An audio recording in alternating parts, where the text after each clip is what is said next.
It is Wednesday, June 22nd, and it's time for the Chair's Daily Life. Happy Wednesday.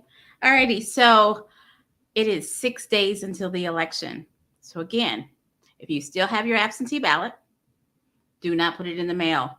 Please hand deliver it to your county election board, not your polling place, not your precinct, but your county election board. That's the only place where it will count. It has to be there by Tuesday at 5 p.m. Or if you don't want to do that, you can't find a notary, although notaries are pretty easy. Just deliver it. It's just that easy. Or you can just vote on Tuesday. They're going to ask you, because they know that they sent you an absentee ballot, they're going to make you sign an affidavit saying that you understand that it's a felony to vote twice. We don't want to vote twice. So take your ballot with you, filled out or not, take your ballot with you so that you can show them that you have it. They can destroy it there and you can vote in person. So requesting an absentee ballot does not negate your ability to be able to vote in person. Requesting an absentee ballot gives you the what's going to look like and do your research. I spent some time today talking to an Oklahoma Democrat, going over their ballot with them, making sure that they understood who the people were and where they can find information for the folks on their ballot. So of course I sent him to okdemocrats.org candidates, 2022 candidates.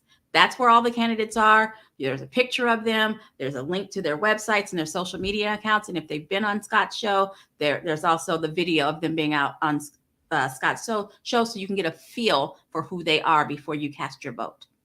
Do your research and cast your vote carefully. All righty. So that's my generic plea. Now, here's my real plea. Do your research and let's vote for some common sense, folks. This is Oklahoma. We're on the precipice of just giving it up and being crazy town. We need really to take our vote seriously, cast our votes, and get some common sense folks in, or we can end up like Texas. A year and a half ago, ending up like Texas didn't sound like a bad thing because they were, going towards purple. They were being less red. And so that didn't sound like a bad thing. But what we have going on right now is the Texas Republican Party, either last weekend or the weekend before, had their state convention and they went over their platform. I'm sure you've heard it. I'm just going to share with you some of their most outlandish things. So to remind you of what we could be if we're not careful, because all the crazy stuff that they do somehow works its way up to us. And so I want you to hear some of the crazy things that they're doing. And I am absolutely trying to inspire you through the polls. I'm trying to inspire you to understand that we need common sense folks here. We need folks involved at every level, or the kind of nonsense that Texas is dealing with, we're going to take and make it worse, because that's what we do in our state. So here's some of the things that they actually put in their constitution. One, these aren't the numbers, but these are the order that I'm going in. Joseph R. Biden did not win the election, and he is acting president due to election fraud. Now, we've heard all of that stuff, and it's been debunked, and they've had over 60 lawsuits trying to prove it. And it all comes back to President Biden is President Biden. He's not acting President Biden. He's President Biden because he's the guy who got the most votes, both in the popular vote and the electoral college vote. He is the president. It's just that simple. But in Texas, in the Republican platform, they're saying that he's not the president. That's just crazy town. How do you? I just can't. Next, here's the big one that I'm sure you've heard, because it's the big one that they're talking about all over the place. And that's that Texas should consider seceding from the United States. They talk about it all the time. Usually when there is a Democratic president, they say that they're going to leave. I don't know if it's because they enjoy the national press or if it's because it's something that they're really thinking about. But of course, I care because I live in Oklahoma. If they secede, we will be a border state. And I have no idea what our Republican legislators would do if we became a border state. They're already complaining and whining and acting like we're in a border state, making up things that are wrong with being a border state. So imagine if we actually were. We would hear more about that than anything about our roads. We'd hear more about that than anything about the number of children who are born in Oklahoma into poverty. We'd hear more about that than we'd hear about the number of children who are born into food insecurity, or kids who don't have access to internet, so they have to go to school, or they suffer education loss. That's what we would hear about.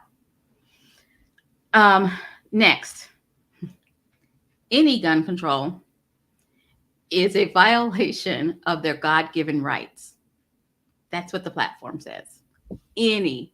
Now, they had this meeting after Uvalde, after Rob's Elementary.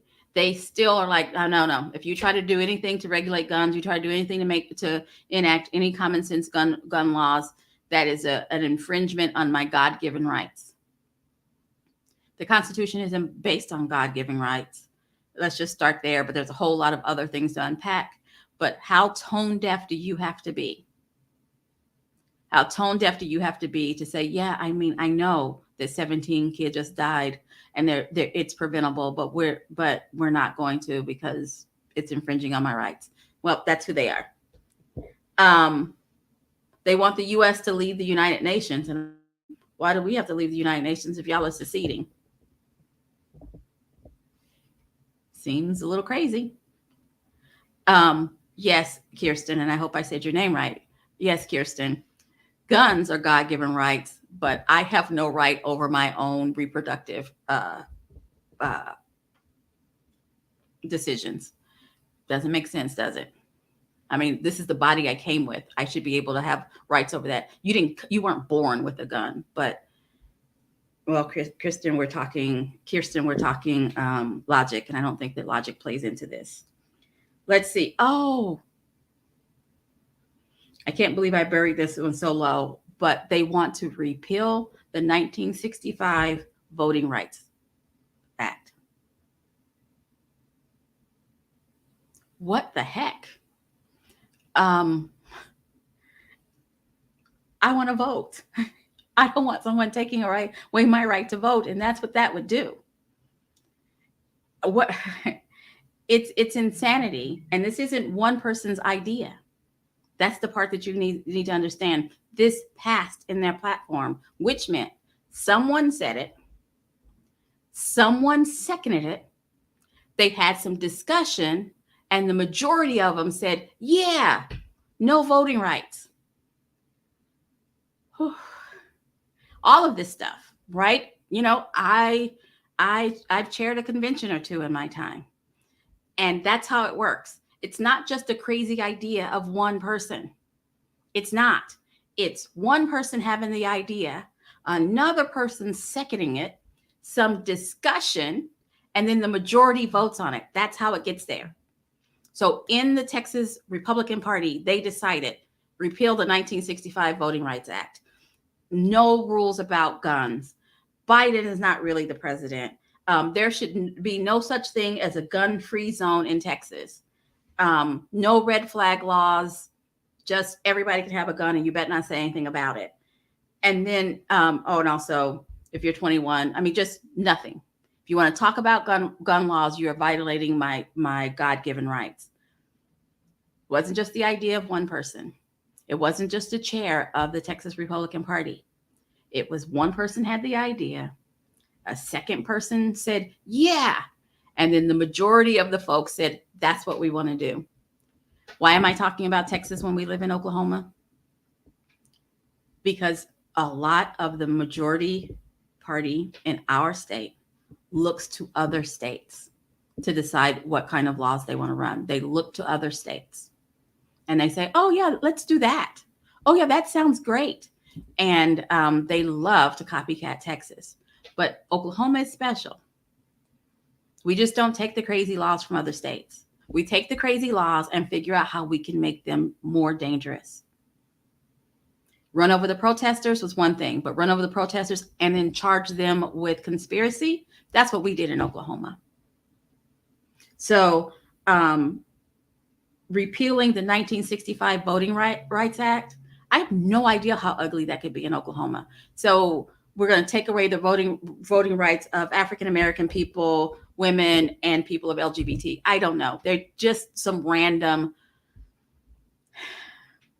This is important because the majority party in Oklahoma looks to other states to decide what crazy bills they're going to write and put through our legislature and make worse. We've got to change who represents us on Lincoln. So I am, once again, you guys know every day I think of a different way to try to encourage you to vote, a different way to try to show you how important it is for you to do your research and cast your vote, how important it is that we break the supermajority that we have in Oklahoma, because they are no longer sitting around looking for ways to make Oklahoma better. They're no longer looking for ways to ease the burden of Oklahomans. They're looking for ways to make national headlines. They're looking for ways to prove their allegiance to the former guy. They're looking for ways to get their names in the papers. They're not looking for ways to, again, reduce the number of children who are born into poverty or food insecurity, making sure that kids have access to broadband so that they can do their studies when they have to do their studies outside. They're not looking for ways to clamp down on the corruption and the total waste of tax dollars that is happening here. They're not doing that. They're looking around trying to figure out what bill can make them famous. And we've got to stop it. We've got to we've got to elect legislators who care about what is happening in Oklahoma. So on your ballot that I hope that you cast before Tuesday the 28th, but at least on Tuesday the 28th, at a minimum, you have a choice for governor. As a Democrat, we have 2 candidates running for governor. Do your research, pick your candidate, support your candidate. For state senate to replace James Langford, we have, as a Democrat, we have a choice of 6 candidates. 6. Do your research, pick a candidate. We can't send Langford back. He is more interested in what is happening at the border. He is more interested in getting national press than he is about taking care of Oklahomans. Please help me vote help me elect folks who are going to do right by Oklahoma. We have 6 days until the election. Please do your research, cast your ballot. Have a good evening, and I'll be back here tomorrow at 4:15.